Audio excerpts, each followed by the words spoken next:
Ito guys, oh, ito ang basketball court guys. May naglalaro guys. Andito la. Lumabas na naman ako sa lungga ko. Ayan guys, oh. Basketball court. Tsaka eskwelahan. Ayan guys. Hello mga pangit. Nandito naman ako na. Maano naman yung langit guys, oh. Oh, may naglalaro dito. Ayan guys, nandito yung palengke konti. Yung maliit na palengke. Yan, maliit na palengke yan. At meron din isang maliit na palengke yan doon. Kano lang. Yung malaking palengke nandun sa magpamasahe ka pa ng 60 pesos palabas. Pauwi 60, 120. Hindi pa guys. Yan, ito ang ng merienda. Ayan guys. Kung nagugutom ka, ito yung mga merienda mo. At nandito din pupunta ako sa auntie ko. So bibili kami ng soft drinks. Ito naman ang terminal ng motor. Ayan, malapit na sa amin guys. Terminal ng motor. At ito ang bagong gawa ng sa Tesga. Ayan. Ang Tesga. Ayan, nandito yung bahay ng auntie. Halika na. Ito bahay ng auntie ko. Ayan. Ito guys. Di ba guys, malabo yung nag-video muna ako. Ayan guys. Dito ang daan papunta. Ano siya, bagong building, pang kinder.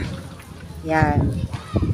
Yan ang eskwelahan at basketball court at terminal ng motor palabas. O diba guys?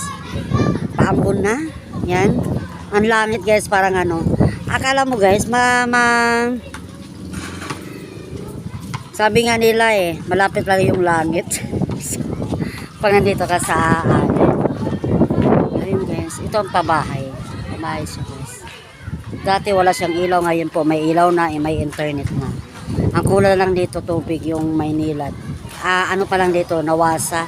Ano pa lang dito, Hiyas. Deep well pa lang. Sunday, mag-numel, Maynilad or Manila. Diba? Ayan o. Parang paulan na guys.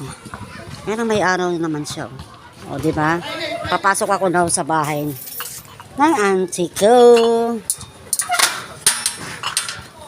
Chocho! Aso. Dati takot ako sa aso. Ngayon, itong aso na to si Chocho. Itong aso na to. Hindi siya umano kasi nagagalit yung amo niya. Pag mayroon siyang tinatahulan. Ayan.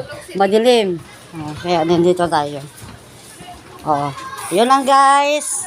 Maraming salamat guys. Huwag niyo kalimutan ha. Comment and like ha. Subscribe. At saka ito naman yung auntie kong maganda. Ayan tindahan niya. Diba? Tindahan wala ng laman. Ang daming tindahan niya guys. Walang laman na. O diba guys.